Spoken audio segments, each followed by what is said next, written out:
بسم اللہ الرحمن الرحیم۔ اللہم صلی علی محمد عبدک و رسولک، صلی علی المؤمنین والمؤمنات والمسلمین والمسلمات، یا ربی صلی وسلم دائما ابدا علی حبیبک خیر خلق کلہم، هو الحبیب الذی ترجى شفاعۃ لکل حول من الاحوال مقتحم۔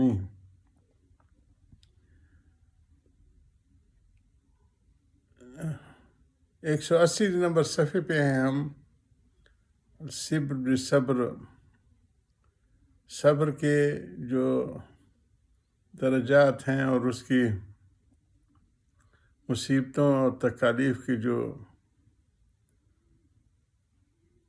اصل وہ ہیں کہ جس سے اہل اللہ کی مصیبت آتی ہے تو اہل دنیا کے دل بیٹھ جاتے ہیں، اور عارفین کا دل نہیں بیٹھتا۔ وہ کسی مصیبت میں مایوس نہیں ہوتے، کیونکہ ان کی نظر مصائب کی حکمتوں پر ہے۔ بس مصائب کی حکمت بیان کرنے میں یہ حکمت ہے کہ غم ہلکا ہو جاتے ہیں۔ جیسے کوکین لگانے سے اینستھیزیا آج کل ان کو کہتے ہیں جدید اصطلاح میں، آپریشن کی تکلیف کم ہو جاتی ہے۔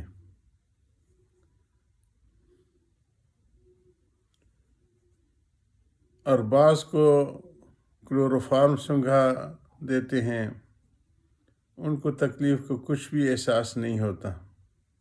یہ سارے اینستھیزیا کی قسمیں ہیں جو جدید اصطلاحات میں ہیں، تو ان کو کچھ بھی تکلیف کا احساس نہیں ہوتا۔ یہ متوسطین وسط والے جو بزرگ کی مثال ہے، اور کوکین لگانے کی مثال کاملین کی ہے۔ اور بعض دفعہ نہ کوکین لگائی جاتی ہے، نہ کلوروفارم سنگھایا جاتا ہے، بلکہ ڈاکٹر مریض کے دل پر ایسے خیالات جما دیتا ہے جن سے تکلیف کا احساس کم ہو جاتا ہے۔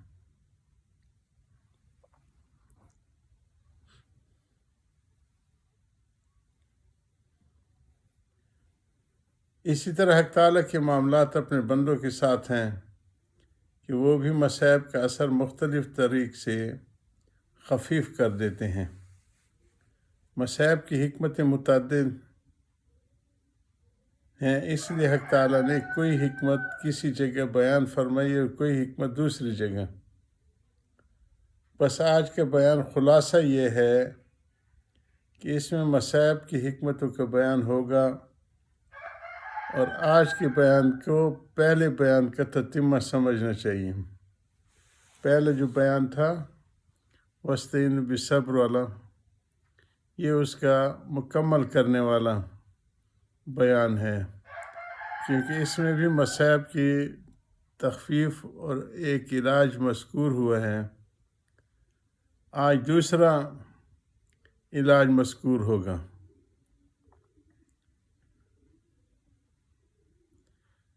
اس بیان کی دائی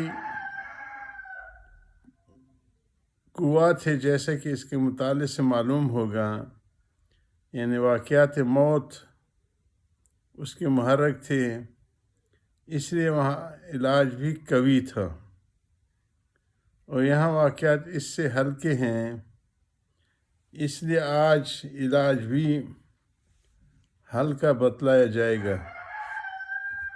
نیز تتمہ اور تتمہ میں یہ بھی مناسبت ہے کہ پہلے بیان میں جو آیت تلاوت کی گئی تھی وہ غزوہ بدر کے متعلق تھی۔ وہی قولہ تعالی یا ایھا النبی کل من فی ایدیکم من الاسری، یعنی اے محمد صلی اللہ علیہ وسلم ان لوگوں کو جو آپ کے ہاتھوں میں قید ہیں فرما دیجئے آیا۔ وَكَانَتْ أَعْظَمَ غزوات وَأَرْفَعَہا، یہ غزوہ بدر بہت عظیم المرتبہ تھا، عظیم المرتبت تھا۔ اور آج کی آیت غزوہ احد کے متعلق ہے، جس کا مختصر واقعہ یہ ہے کہ حضور صلی اللہ علیہ وسلم نے جب غزوہ احد میں مسلمانوں کی صف بندی کی گئی تو ایک گھاٹی کا جو مسلمانوں کی پشت پر تھی اور وہاں سے دشمن کا حملے کا خطرہ تھا، یہ انتظام فرمایا کہ ایک دستہ مختصر جماعت کا اس کی حفاظت کے لیے مقرر فرما دیا کہ تم یہاں سے بدون میری اجازت کے نہ ہٹنا، کو ہمارے اوپر کچھ ہی گزر جائے۔ انبیاء علیہ السلام ہر قوت کا کامل ہوتے ہیں،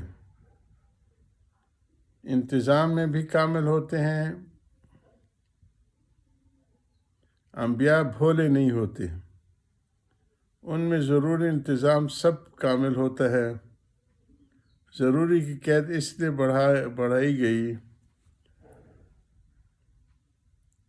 تاکہ واقع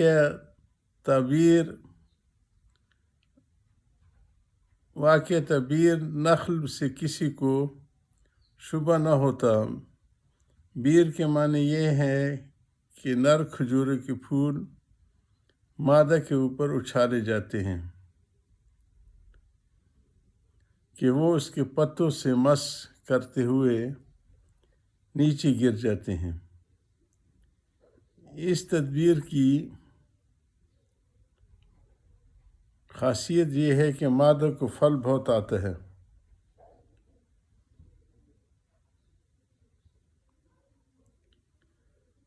کھجور میں بھی نر و مادہ ہوتا ہے۔ نر کی پہچان یہ کہ اس کو پھول نہیں آتا، اس کو پھل نہیں آتا، صرف پھول آتا ہے۔ ایک عرب سے ہماری ملاقات ہوئی تو انہوں نے عربی میں ایک خطبہ بھی سنایا۔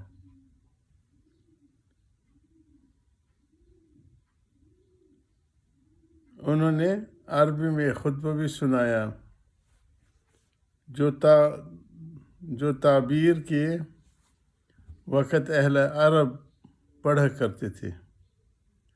جیسے ہمارے یہاں گڑیوں کے بیاہ میں ایک مخترع خطبہ پڑھا جاتا ہے۔ بچے جو گڑے کا کھیل کھیلتے تھے اس میں بھی ایک خطبہ پڑھا جاتا ہے۔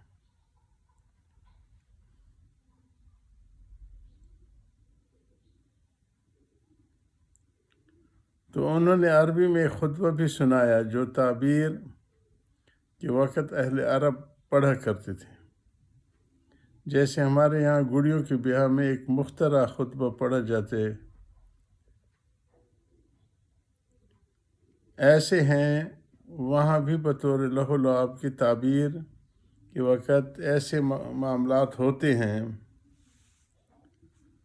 رسول اللہ صلی اللہ علیہ وسلم جب مدینہ تشریف لائے اور ان کو تعبیر کا علم ہوا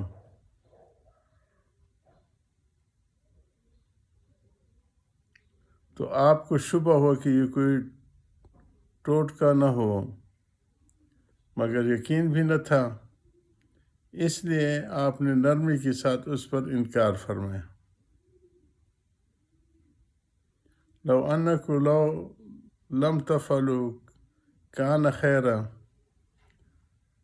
مسلم شریف کی روایت ہے کہ اگر تم یہ کام نہ کرو تو غالباً مناسب ہو۔ صحابہ جانثار تھے، آج کل کی طرح معارضہ کرنے والے نہ تھے۔ ان کی جانثاری کی یہ حالت تھی کہ ایک صحابہ نے قبہ دار مکان بنایا تھا،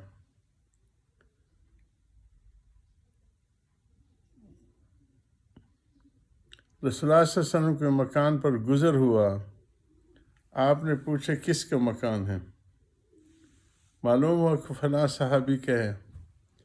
آپ کو ان کا یہ فعل ناپسند ہو کیونکہ بلا ضرورت بلندی عمارات قوم عاد و سمود کا خاصہ ہے۔ وَكَانُوا يَنْحِتُونَ مِنَ الْجِبَالِ بُيُوتًا آمِنِينَ۔ اس کے بعد وہی صحابی حضور صلی اللہ علیہ وسلم کی خدمت میں حاضر ہوئے تو آپ نے ان سے کچھ بے رخی ظاہر فرمائی۔ وہ بےتاب ہو گئے اور صحابہ سے اس کے سبب پوچھا۔ اس نے اس سے لا علمی ظاہر کی، یہ کہا کہ اتنی بات تو ہوئی کہ حضور تمہارے قبہ دار مکان کو ناپسند فرمایا۔ حضرت کی ان باتوں کو جاری رکھیں گے۔ وآخر دعوانا الحمدللہ رب العالمین۔